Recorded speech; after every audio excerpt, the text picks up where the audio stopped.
সময় এমন হয় যে আমাদের শুভ মানসিকতা, শুভ বিচারে, শুভ কর্মে মানুষ সন্দেহ করেন, প্রশ্ন করেন, প্রমাণ চান, শুদ্ধতার পরীক্ষা দিতে বলেন। আর তখন নিশ্চিত রূপে কষ্ট হয়। আমরা ভাবি এটাই হলো জীবন। এত শুভ ভাবনা ভেবেও, শুভ কর্ম করেও মানুষ আমাদেরই সন্দেহ করেন। দুঃখ অবশ্যই হয়, কিন্তু দুঃখী হবার কোনো প্রয়োজন নেই। কেন নেই? কারণ যদি কেউ আপনাকে সন্দেহ করে, করতে দিন। সংসারে কি হয় তা দেখুন। এই সংসারে সোনার শুদ্ধতাকেই পরখ করা হয়, কয়লার কটুতাকে নয়। আপনি হলেন স্বর্ণ, তাই আপনার শুদ্ধতা অবশ্যই পরখ করা হবে। সেটা তো হবেই হবে। আপনি নিজেকে দুঃখী করবেন না। আপনার কর্ম শুধু একটাই, স্বর্ণর মতো উজ্জ্বল থাকা। এই সংসার আপনার ভাবনা, চিন্তা, কর্ম এবং শুদ্ধতার প্রমাণ পেতেই থাকবে। তাই আসুন আর আমার সাথে ভালোবেসে বলুন, রাধা রাধা। অনেক সময় এমন হয় যখন মানুষ আমাদের সত্যকে অস্বীকার করতে থাকেন আর মানুষের মিথ্যে কথাগুলিকে গ্রহণ করেন, তাও আবার অত্যন্ত সহজে। তখন আমাদের খুব দুঃখ হয়, বড়ই ক্রোধ হয় মানুষের এই মানসিকতা নিয়ে। কিন্তু এটা জানা অত্যন্ত গুরুত্বপূর্ণ যে এমন কেন হয়। কারণটা কি আপনি? আপনারই কি কোনো দোষ রয়েছে? কখনোই নয়। কারণ হলো এটা যে এই যে সত্য, এই সত্যের মূল্য অত্যন্ত অধিক। এতটাই অধিক যে অনেক সময় অনেক ধনী ব্যক্তিও এর মূল্য মেটাতে পারেন না। সেখানেই যদি মিথ্যের কথা বলি, তাহলে এর মূল্য অত্যন্ত কম। অত্যন্ত সহজেই মিথ্যে সবার মধ্যে বিক্রি হয়। সত্যি বলতে এটা ভাবা আপনার কর্ম নয় যে লোকে কেন আপনাকে বুঝতেই পারেন না, আপনার সত্য কেন বুঝতে পারেন না। আপনার কর্ম হলো আপনার সত্যের সাথে দাঁড়িয়ে থাকা, সেই সত্যের সাথে চলতে থাকা। কারণ সত্য তার কাছেই আসবে যে সত্যকে খুঁজে নিতে চায়। নয়তো বেশিরভাগ মানুষ মিথ্যেকে নিয়েই প্রসন্ন রয়েছেন। আপনি সত্যের সাথে কর্মের পথে অগ্রসর হতে থাকুন। সত্য বেশি দিন লুকোনো থাকে না। সংসারের সম্মুখে এটা অবশ্যই একদিন আসবে, কিন্তু তখনও সেটা মানুষের ওপর সে বিশ্বাস করবে কি করবে না।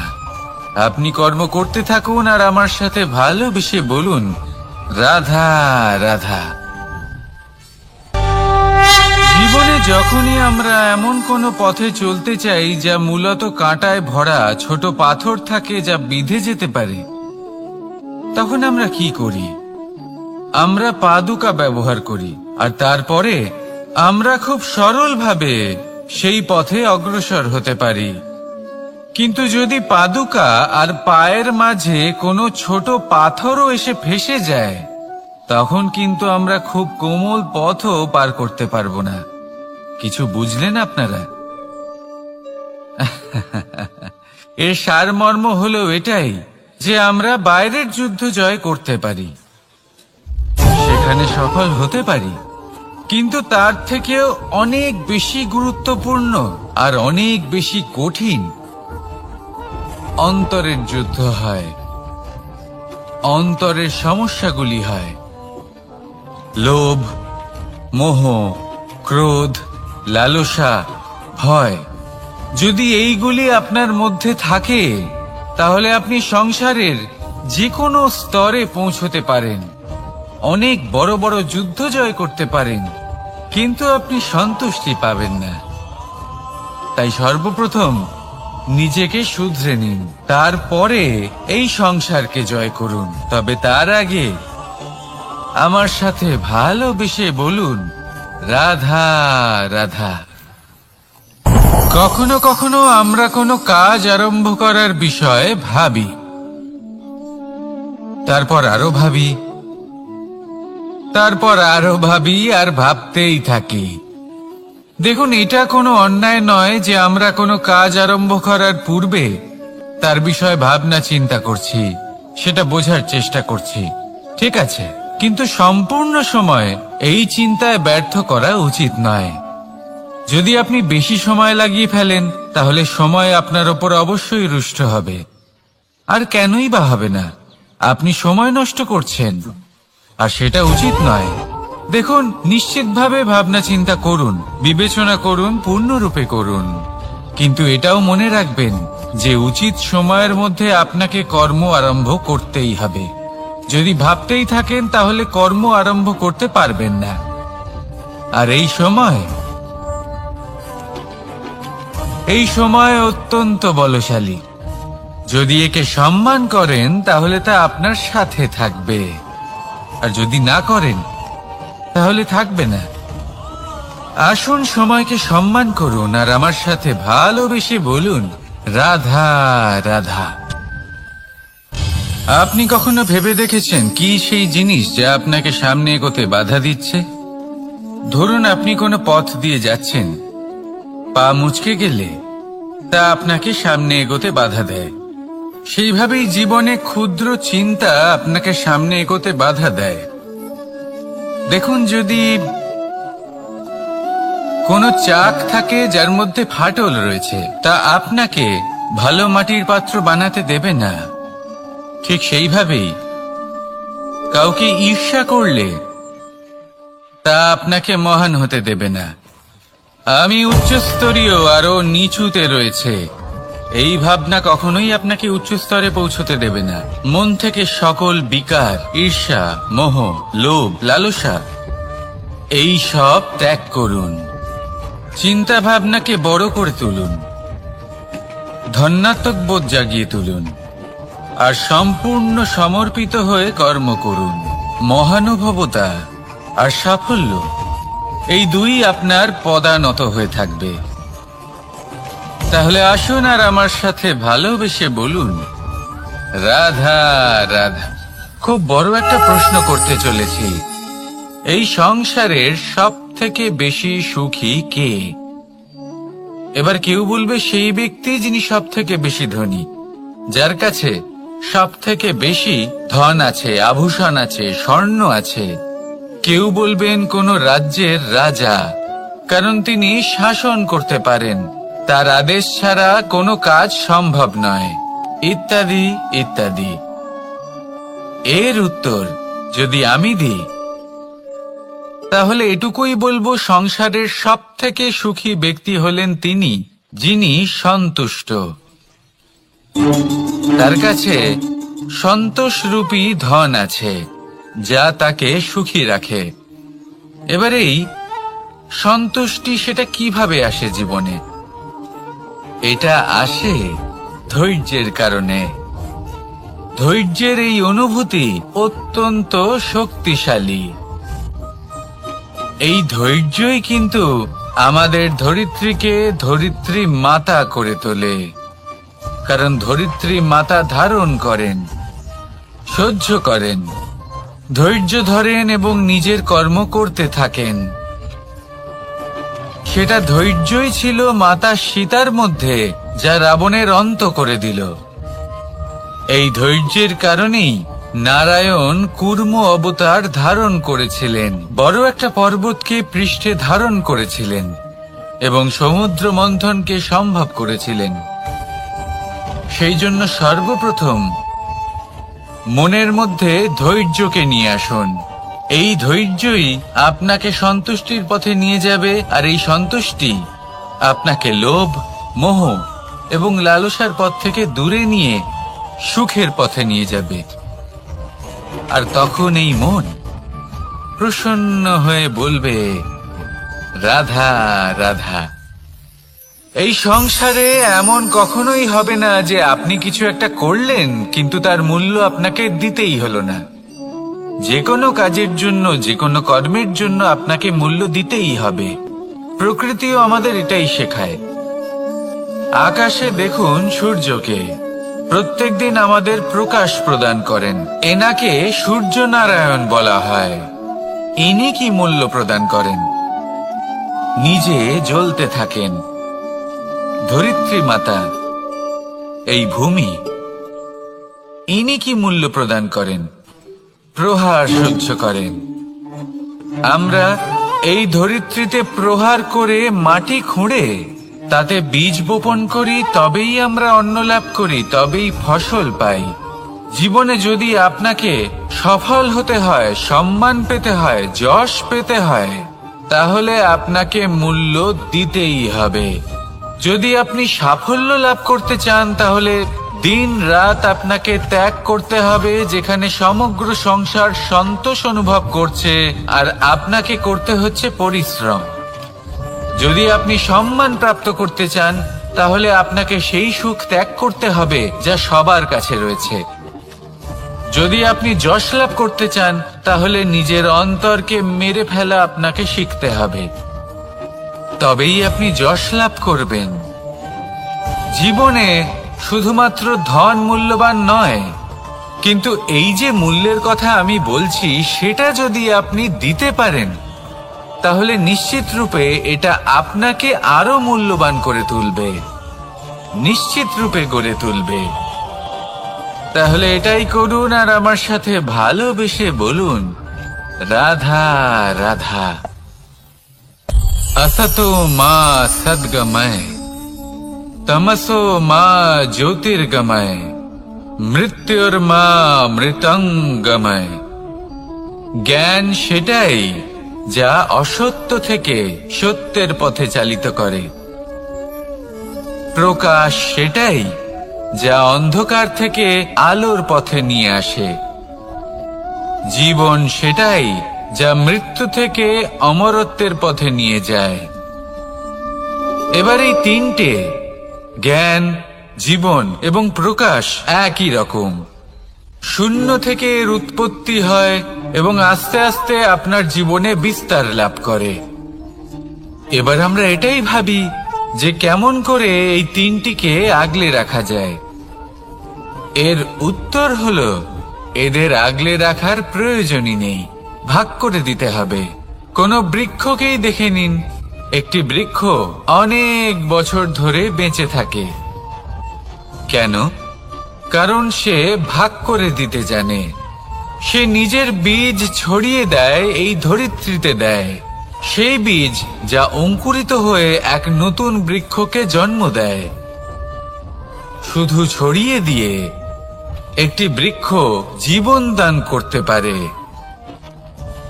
যদি কোনো ব্যক্তি জ্ঞান ছড়াতে শিখে যান, যদি প্রকাশ, আলোর কিরণ ছড়িয়ে দিতে শিখে যায়, কোনো ব্যক্তি তার জীবনের সুখ ছড়িয়ে দিতে শিখে যান, তাহলে তিনি মৃত্যুর পরও মৃত হন না।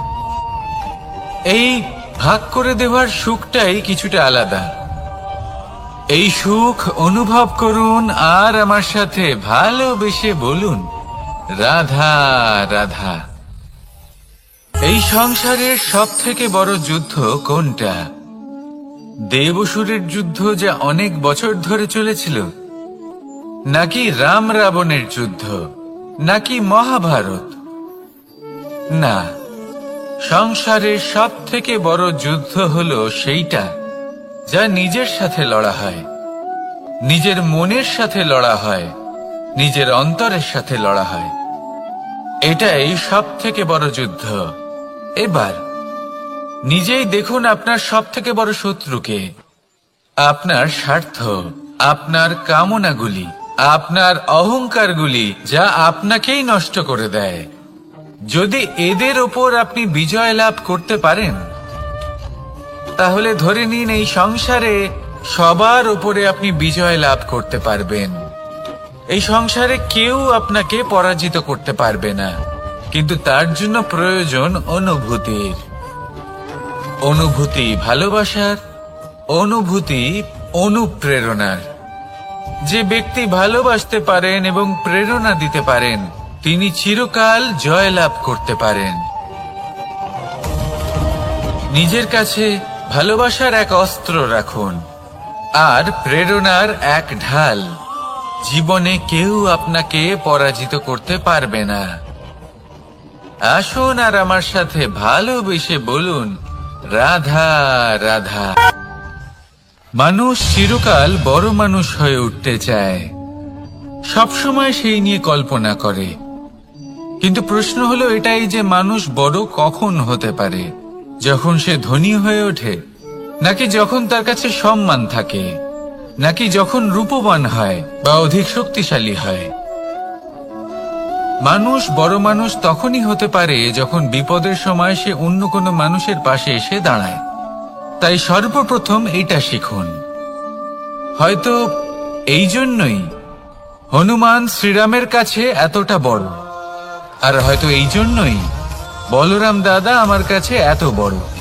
যদি আপনিও জীবনে বড় হয়ে উঠতে চান, তাহলে কারোর সাথে তার দুঃখের সময়, তার সংকটের সময় তাকে সঙ্গ দিন আর পাশে এসে দাঁড়ান। এই মন প্রসন্ন হয়ে বলবে, রাধা রাধা।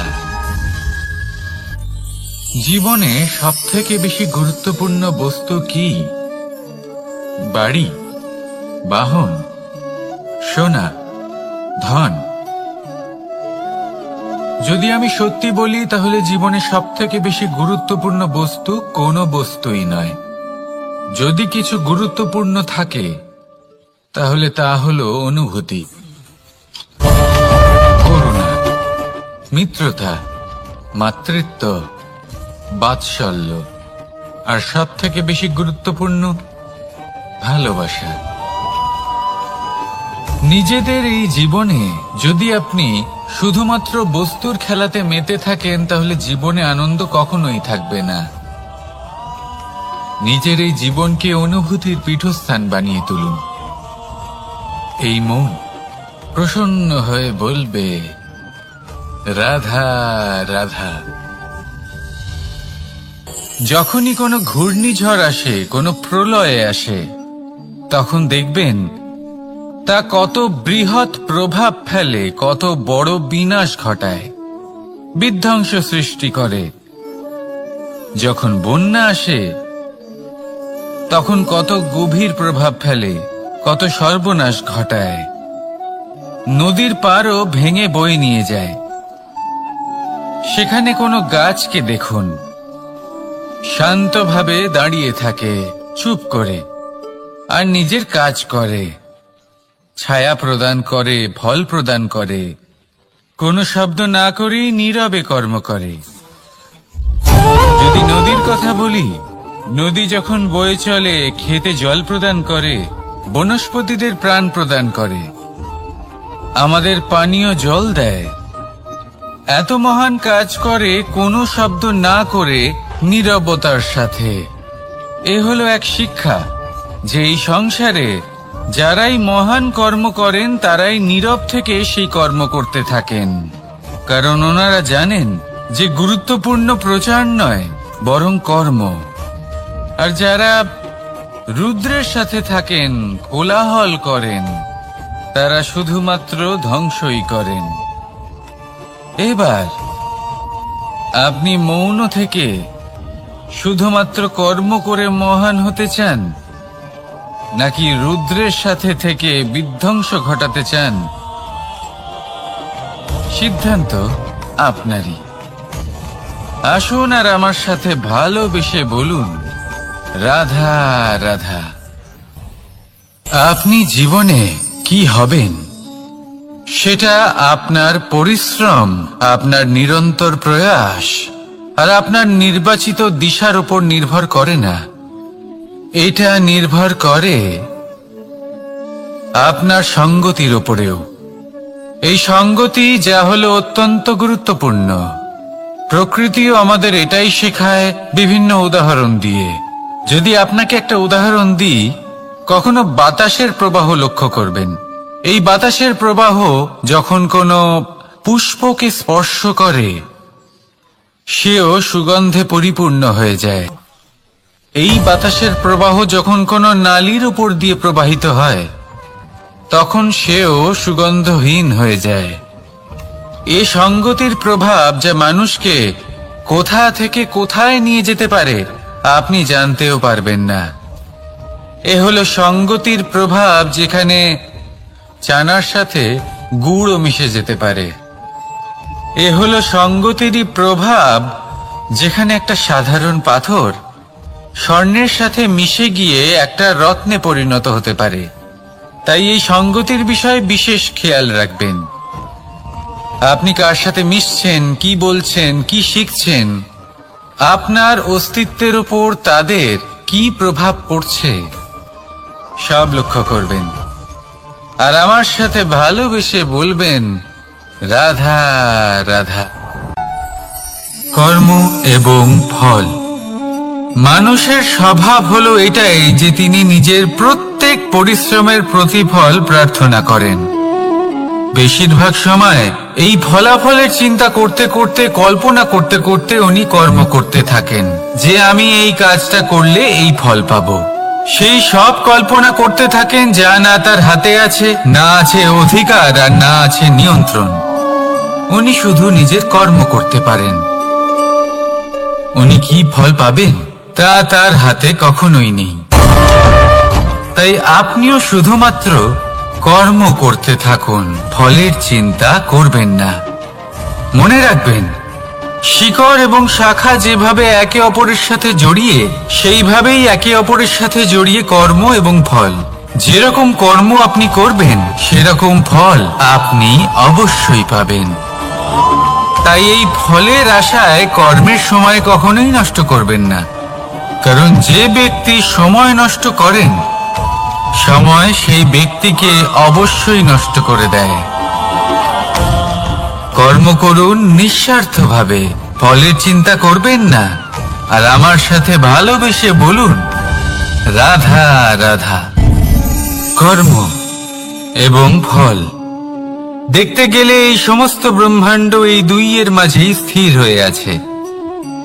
মানুষজন কর্ম করেন ভালো ফল লাভের আশায়, আর ভালো ফল লাভের আশায় উনি এটাই ভুলে যান যে উনি যে কর্ম করছেন তা কি করছেন। আমি বলেছিলাম কর্ম করুন ফলের চিন্তা না করে, কিন্তু কি কর্ম করছেন সেই বিষয়ে ভাবাটাও অত্যন্ত আবশ্যক। নয়তো অনেক সময় আমরা এমন কর্ম করে ফেলি যা না চাইতেও বিষে পরিণত হয়, যা হয়েছে দুঃশাসনের সাথে, দুর্যোধনের সাথে, গুরু দ্রোণের সাথে। একজনের মানসিকতা উচিত ছিল না, একজনের বিবেক উচিত ছিল না, আরেকজন যে পক্ষ নির্বাচন করেছিলেন সেই পক্ষ উচিত ছিল না। আর যা কিছু ওনাদের সাথে হলো, আপনার, আমার, আমাদের সকলের সাথে তা হতে পারে। আমি বলেছিলাম কর্ম করুন, ফলের চিন্তা করবেন না, কিন্তু এই কর্মের বিষয়ে বিচার করে দেখাটাও ততটাই আবশ্যক। দেখুন, কর্ম করার উচিত প্রক্রিয়া ফলের চিন্তা না করা, কিন্তু যদি আপনার কর্ম শুভ হয় তাহলে তার ফলও নিয়তি আপনাকেই দেবে। সর্বদা কর্ম করার সময় এটা ভাবুন যে আপনার এই কর্ম এই সংসারকে, এই সমাজকে, আপনার পরিবারকে, আপনার আশেপাশের মানুষজনকে কোন দিশায় নিয়ে যাবে। যদি এটা সবার জন্য মঙ্গলময় হয় তাহলে কর্ম করতে থাকুন। আর হ্যাঁ, নিশ্চিত রূপে ফলের চিন্তা করবেন না। আসুন আমার সাথে ভালোবেসে বলুন, রাধা রাধা। বটবৃক্ষের বীজ সর্ষের দানার থেকেও ছোট হয়, কিন্তু যখন তা নিজের রূপ ধারণ করে তখন তা বিশাল বৃক্ষের আকার ধারণ করে, যা সহস্র বছর ধরে বেঁচে থাকে, ছায়া প্রদান করে, পাখিদের আশ্রয় প্রদান করে, আর দেয় পথচারীদের বিশ্রাম করার স্থান। কেন? কারণ সেই ছোট বীজ তা মাটির ভেতরে গিয়ে নিজের খোলস ত্যাগ করে। অন্ধকারে থাকে সে, যতই আলো আসুক না কেন, যতই বর্ষা আসুক না কেন, সব সহ্য করে। আর তারপরে একটা চারা গাছ অঙ্কুরিত হয়, তারপর ধীর গতিতে একটা বিশাল বৃক্ষতে পরিণত হয়। দেখুন, জীবনে কঠিন সময় আসে, এই জন্য নয় যে আপনি হার মেনে নেবেন, এই জন্য আসে যাতে আপনি ভবিষ্যৎ নির্মাণের জন্য নিজেকে তৈরি করতে পারেন।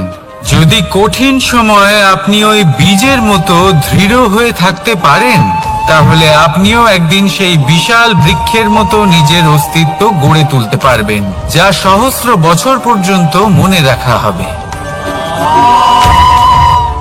আসুন আমার সাথে ভালোবেসে বলুন, রাধা রাধা। এই ব্রহ্মাণ্ড কত বৃহৎ, তাই না? যার সম্মুখে এই পৃথিবীকেও একটা বিন্দুর মতো মনে হয়। আর এই পৃথিবীতে আমরা কে হই, আমাদের আকার কিরকম, আমাদের অস্তিত্বই বা কি? যখন আমরা এভাবে ভাবি তখন মনে হয় আমরা কিছুই নই। তা আমরা যখন কিছুই নই, তাহলে আমরা এত চিন্তা করি কেন? কি ভেবে ভয় পাই? কাকেই বা এত ভয় পাই? কে আমাদের মারতে পারে আর কেই বা আমাদের জন্ম দেবে? আত্মার আসলে না কখনো জন্ম হয় আর না কখনো মৃত্যু। আত্মা শুধুই শরীর বদল করে। আপনি, আমি, আমরা সকলে এই শরীর নয়, আমরা হলাম আত্মা, যা হলো পরম আত্মার পরম অঙ্গ। সেই জন্য মনে রাখবেন, বাইরের কোথাও দেখবেন না, নিজের অন্তরের গভীরে গিয়ে দেখুন, আত্মাকে উপলব্ধি করতে শিখুন।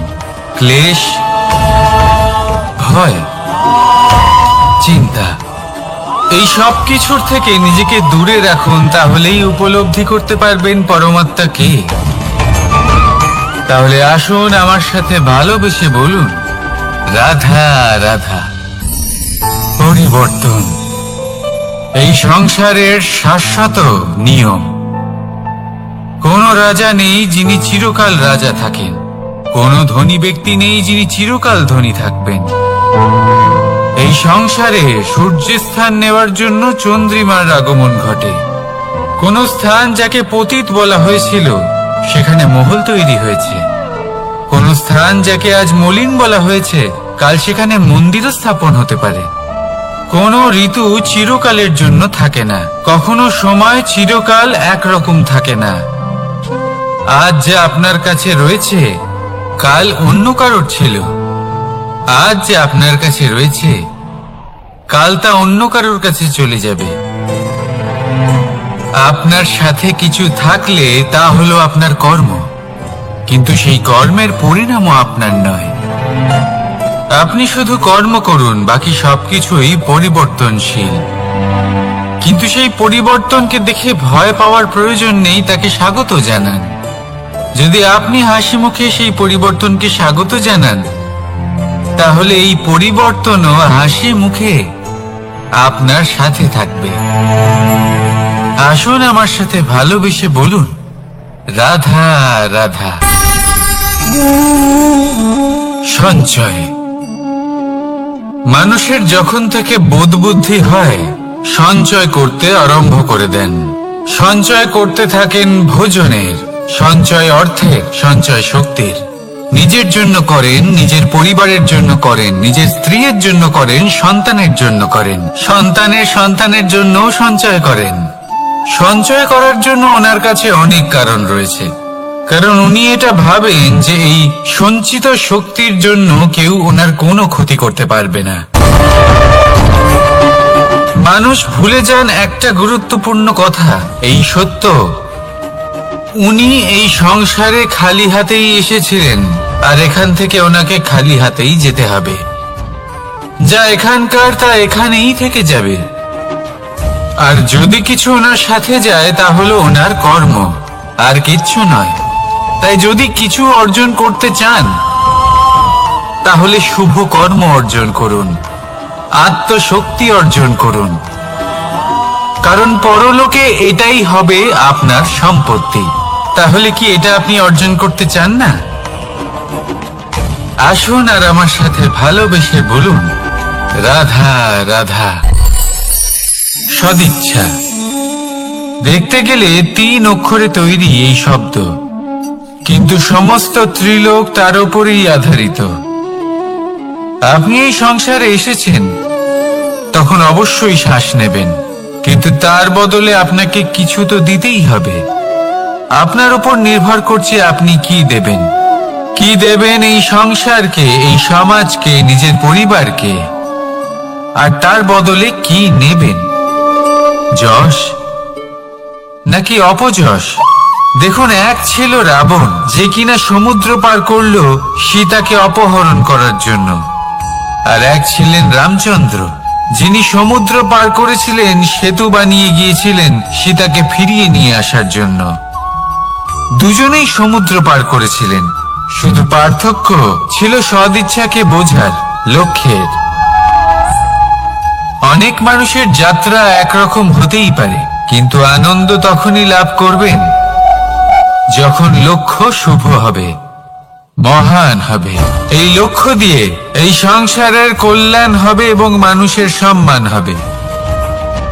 যদি আপনার সংকল্প উচিত হয়, তাহলে আপনার লক্ষ্য উচিতই হবে, নয়তো শুধুমাত্র বিনাশ হবে।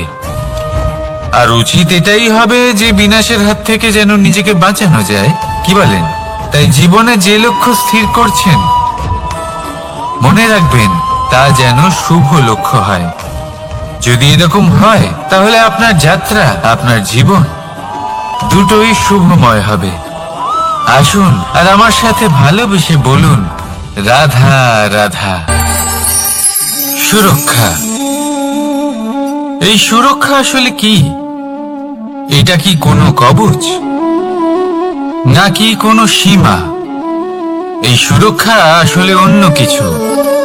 আমাদের মাতা পিতা, আমাদের প্রিয়জন, আমাদের বন্ধু, এই সমাজ, আমাদের শুভাকাঙ্ক্ষী, আমাদের আত্মীয়, এনারা সবাই আমাদের জীবনে কোনো না কোনো ভাবে সুরক্ষা দিয়ে থাকেন, একটা কবচ দিয়ে থাকেন কোনো না কোনো রূপে।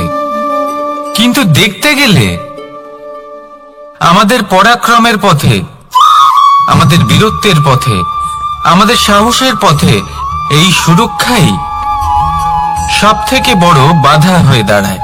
একবার ভেবে দেখুন, যদি আপনি কোনো সুরক্ষাই না পান, বা যদি আপনি এই সুরক্ষা ভেঙে বাইরে আসতে পারেন, তাহলে আপনার বীরত্ব চরম সীমায় পৌঁছে যায়। কেন? কারণ তখন আপনি জানেন যে এই সংসারের সম্মুখীন আমাদের নিজেদেরই হতে হবে। আপনি বুঝে যান যে শত্রুর সম্মুখীন এবার নিজের বলের দ্বারা, নিজের পরাক্রমের দ্বারা, নিজের সাহসের দ্বারা করতে হবে। আর তখন আমাদের মনের মধ্যে এই শক্তি জাগ্রত হয়। এই শক্তি অন্তরেই বসবাস করে, শুধু এটা চিনে নিতে হবে, একে জাগ্রত করতে হবে। আর এটা সুরক্ষা ভেঙে যাওয়ার পরেই সম্ভব হয়। আর যারা নিজের শক্তি সম্পর্কে জানেন, যিনি নিজেই জানেন তিনি কতটা শক্তিশালী, তিনি নিজেই নিজের সুরক্ষা কবচ চিরকালের মতো ভেঙে ফেলে দেন, ঠিক কর্ণের মতো। আর তারপরে দেখুন, আপনার পরাজয় হোক বা বিজয়ী হোক না কেন, সেটাই অনেক বড় হয়, সেটাই প্রশস্ত হয়ে থাকে। সেই জন্য ত্যাগ করুন নিজের ভয়কে, নিজের আশেপাশের এই সুরক্ষা চক্রকে ভেঙে ফেলুন, আর সম্মুখীন হন এই সংসারের নিজের শত্রু সম্মুখীন হন। পরাক্রমের এই অঙ্কুর, তা অঙ্কুরিত হওয়ার জন্য বীজের উপরের এই কবচ, এটা ভেঙে যাওয়া অতি আবশ্যক। আসুন আমার সাথে ভালোবেসে বলুন, রাধা রাধা। যখন আমরা হাঁটতে থাকি আর আমাদের পায়ে কাঁটা বিঁধে যায়, তখন মুখ দিয়ে আহ বেরিয়ে আসে, কান্না চলে আসে, আর অনেক সময় অভিশাপও বেরিয়ে আসে। কিন্তু আমরা কি কখনো এটা এইভাবে দেখেছি, এইভাবে ভেবেছি যে আমরা যে পথে চলেছি সেই পথে কাঁটা বিঁধেছে, নাকি আমরা সেই পথ নির্বাচন করেছি যাতে শুধুই কাঁটা রয়েছে? নাকি আমরা এভাবে ভেবে দেখেছি যে এই কাঁটা আমাদের কষ্ট দিতে এসেছে, নাকি এটা আমরাই বিছিয়ে রেখেছিলাম? সাবধান থাকা উচিত ছিল, কারণ কাঁটা বিঁধলে যন্ত্রণা হবে, চিৎকার করে ফেলতে পারি, মুখ থেকে অভিশাপও বেরিয়ে আসতে পারে। কিন্তু এই অভিশাপ শুধুমাত্র আমাদের তরফ থেকে অভিশাপ হয়, সামনের ব্যক্তিটির ওপরও নির্ভর করে। এবার সেই ব্যক্তি যদি এমন হয় যে ফুল আর কাঁটা এই দুই সমানভাবে গ্রহণ করতে পারে, তার কাছে অভিশাপও বরদানে পরিণত হয়। শেষ পর্যন্ত ব্যাপারটা দাঁড়ায় ভাবনা, চিন্তা, দৃষ্টিভঙ্গির ওপর। কারণ আপনার এই ভাবনাই সত্যি হয়ে সামনে আসে। সেই জন্য এই ভাবনা, চিন্তা, মানসিকতাকে গুরুত্ব সহকারে দেখবেন। এই বিবেচনা নিয়ে বিবেচনা করতে শিখুন। আমার কথার অর্থ হলো যে জীবনে যখন এরকম কিছু একটা ঘটবে, তখন ভেবে দেখুন যে এরকম কেন হলো। আপনি কি এমন কোনো কর্ম করেছিলেন যার কর্মফল এটা? এমন কোনো কাজ যা অনুচিত ছিল, অসত্য ছিল, যা অভদ্রতার কারণ ছিল? ভেবে দেখা প্রয়োজন। দেখুন, ইচ্ছে হলো আপনার যে আপনি কি করতে চান, ভাবনা আপনার, সত্য আপনার, জীবন আপনার, সিদ্ধান্ত আপনার। আসুন আর আমার সাথে ভালোবেসে বলুন, রাধা রাধা। সময়। এই সময় আসলে কি? এই সময় একটা সরল রেখা তো কখনোই নয়। সময় হলো একটা চক্র, যেখানে এর আদি সেখানেই হলো এর অন্ত, আর যেখানে তা শেষ হয় সেখান থেকেই তার শুরু হয়। এই সময় একটা অত্যন্ত বিচিত্র চিন্তা, বিচিত্র ভাবনা, একটা বিচিত্র বস্তু যা কেউ বুঝতে পারেন না। এই সময়ের লীলা, এর কোনো প্রমাণ নেই, কোনো জ্ঞান নেই, কোনো পরিমাপ নেই। শুধু এটুকু আমরা জানতে পারি, যেখানে শেষ হবে সেখান থেকে একটা নতুন সূচনাও হবে। যা আজ আপনার কাছে আছে, কাল অন্য কারোর কাছে যাবে, তারপরে তার কাছ থেকেও অন্য কারোর কাছে যাবে, তারপরে তার থেকেও ছিনিয়ে নেওয়া হবে। এই নিয়তির একজনের কাছ থেকে অন্যজনের কাছে আদান প্রদানের এই সময় হলো আপনার সময়। এই সময় সদ্ব্যবহার করুন, এই সময়কে বাঁচুন। আপনাকে শুধু এটাই সুনিশ্চিত করতে হবে যে আপনি কোন পক্ষে আছেন। আর সত্যি বলতে কি, আপনার জীবনের পরিণাম নির্ভর করে আপনার নির্বাচনের ওপর। আপনি কোন পক্ষ নির্বাচন করছেন?